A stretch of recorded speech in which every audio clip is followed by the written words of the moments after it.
Connecting cables to the terminal block.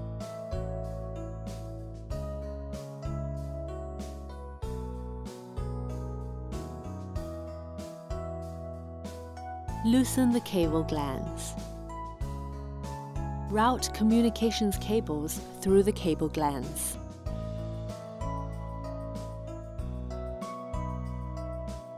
Connect the cables to the terminal base.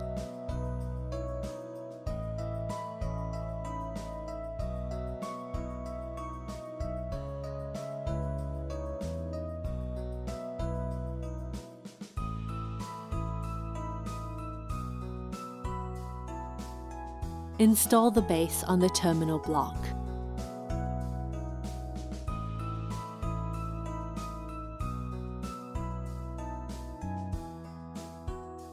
Bundle the cables.